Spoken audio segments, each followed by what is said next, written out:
Hey guys, my name is Frankie. I'm a makeup artist in the East Coast of Canada, and today I'm going to show you how I achieved my bridal makeup look. So let's get started. Okay, so if you're doing your bridal makeup at home, or if you're a bridesmaid, this is a perfect look for you. Even people going to prom and grad, if you want nice and subtle kind of soft glam. I'm going to go ahead and prime the face with the e.l.f. Halo Glow liquid filter. I'm going to put that all over. Going in with MAC Studio Fix NC15. So I like to stipple it in. And if you don't know what stipple means, stipple is usually using your brush and just kind of tapping it in. This gets it a little bit deeper into your skin. So once you have your foundation on, I'm going in with Born This Way. This is a little bit more of a luxury product. You can definitely use, say, the Fit Me Concealer. It is such a pretty product and I really like it. And I've used that on clients before, but with my brides, I like to use a little bit more of the Sephora and MAC products than the drugstore products, but there are a few drugstore products I would definitely use on my clients. So, and Fit Me is definitely one of them. So I'm just gonna use my Sephora brush. It's number 71. It has kind of like a nice slant to it. I really like this. It pushes it in really nice under the eyes without being kind of annoying to the client.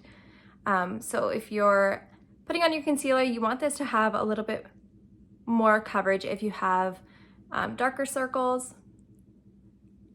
So concealer, I always put right over the eyelids, right into the crease here.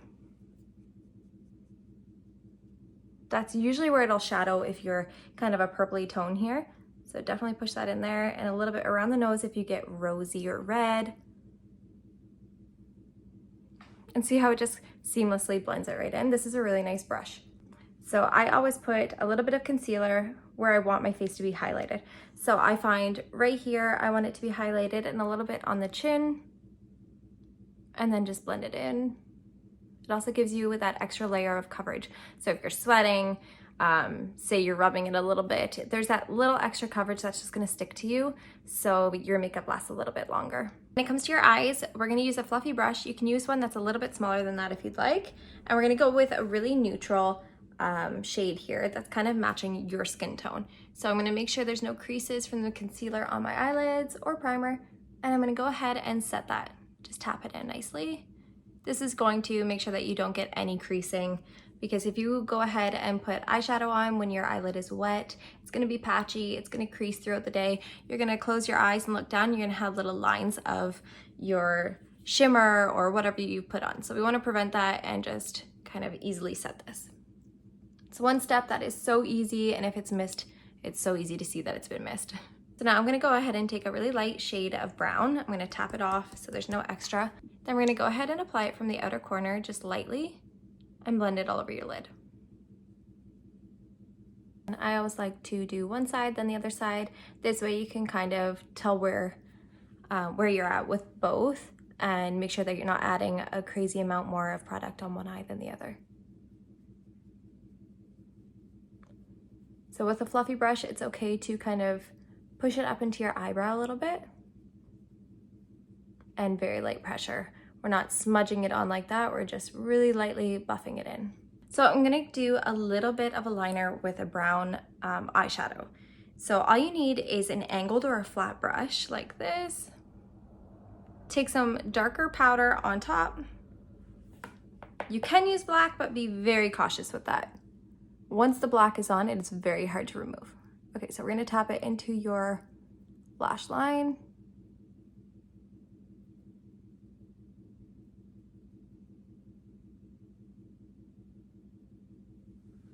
Just to give it a little bit of depth. Then we're gonna go upwards following your bottom lash line. Okay, so don't worry if it's messier than you wanted it to be or not as long as you wanted it to be. We're gonna go ahead and just kind of blend it all in together anyway. So we're gonna do it to the other side, tap it in. Keep the thickness on the outside if you can, because as soon as it's too thick on the inside, it kind of just takes away from opening your eyes. Now take a smaller brush like that. It can be a little bit fluffier too. And we're just gonna tap it on the corner here. Keep most of the color on the outside outer corner.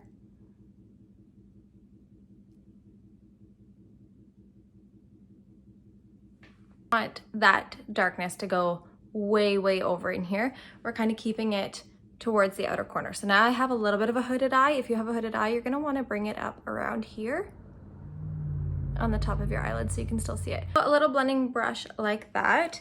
And I'm gonna go ahead and take that light brown again, not the dark one, the light one. And we're gonna go ahead and go over it in the crease and just blend it.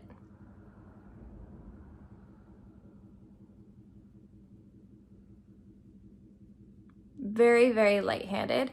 The more pressure you put on there, the more the shade is going to move or become kind of blotchy because you're kind of pressing it in instead of just kind of buffing it around.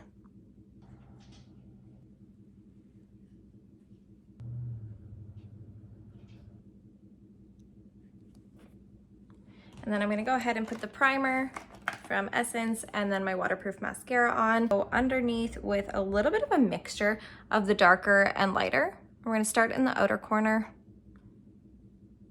and then lightly bring it about 3/4 the way.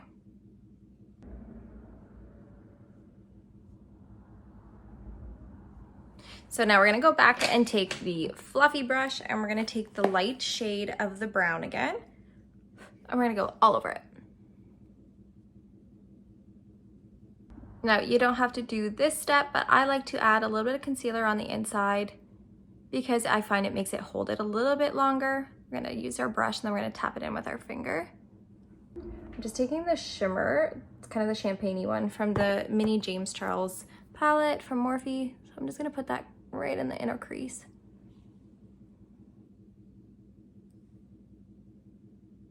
So now we're gonna go ahead and do brows. I like to use a flathead brush just like that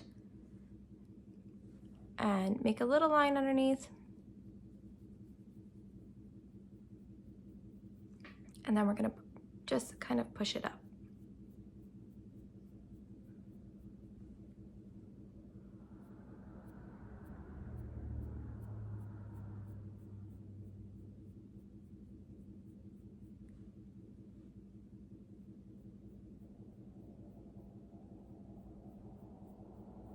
I recommend though, if you are doing your makeup from home for like your wedding or if you're a bridesmaid and you're doing it for like a big event like that, to do it at least once before you do it on your wedding day or the event. This just kind of like precautionary.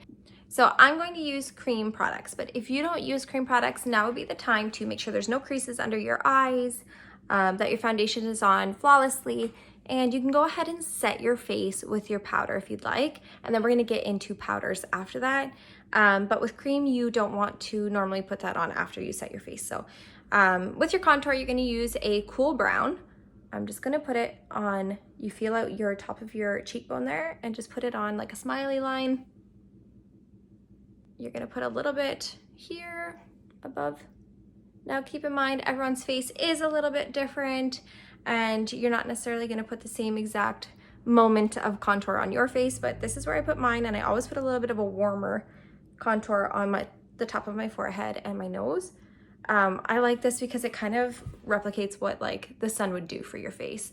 I'm gonna put a little bit on the top of the cheekbones here, top of the apple of the cheek. Okay, let's blend. I'm using the Real Techniques brush. This is a really nice one. It is from Walmart. I think it was like maybe $12. So if you're not looking to purchase any offline, Walmart has a few great Real Technique brushes.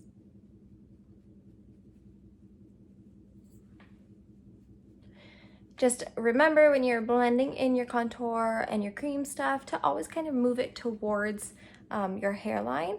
This way, if you have a blob of makeup that needs to get kind of out of there, you keep blending it and it'll kind of eventually disappear and disperse into your hairline. And also you want your hairline to blend in with your face. You don't want like an awkward white line or your skin to be showing in between your makeup. You want it to be blended right into there. So if you are doing your bridal makeup at home or an event makeup like this, I promise you, once you get your hands on cream products, you won't stop. A lot of people like them, especially if you're 30 years old and up. I go in with Hope from Rare Beauty. I absolutely love this color. I find it a little bit more sheer than some of the other tones and pigments, so you can add a little bit more and it's not overpowering. I'm gonna put it more where your highlighter goes and a little bit on the nose.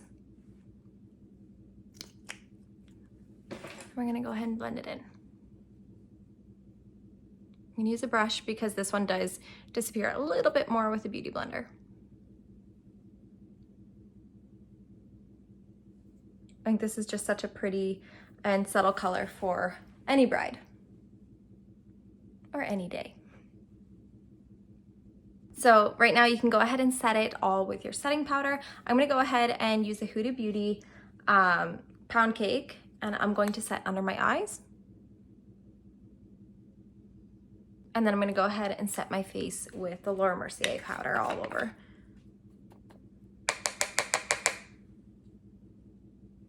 Now I still want it to be glowy. I don't want to take away and do this huge mattifying moment, but I do need to set my face with a little bit of powder, and most brides, it just lasts all day. I get brides that say that they went to bed with their makeup on, and no, I don't recommend that, but they went to bed with their makeup on and they're wearing it the next day. So setting powder really makes a big difference, I find, especially in the humidity in Nova Scotia. So now with the baking powder, I'm just going to fluff it in. It's a little bit of the setting powder.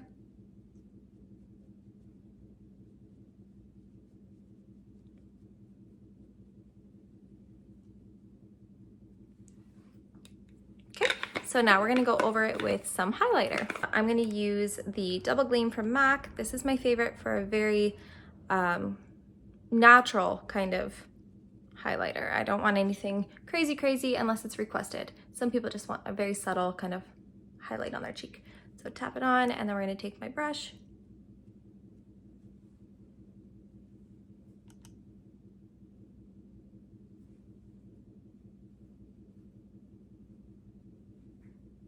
Now, if you don't like highlighter, but you want that kind of highlight effect, I would suggest getting one of the Milani Baked Blushes, or I have the Warm Soul from MAC, and it just gives a really nice glow on top, but it also adds your blush. So it's a 2-in-1. So if you don't like a highlighter, go ahead and get a blush that has a little bit of a sheen to it. So for lips, I'm gonna use Honeymoon from Morphe. I'm just gonna outline them lightly. Unless it's requested, I don't do big lips for my clients. I usually stick it with their nice and natural.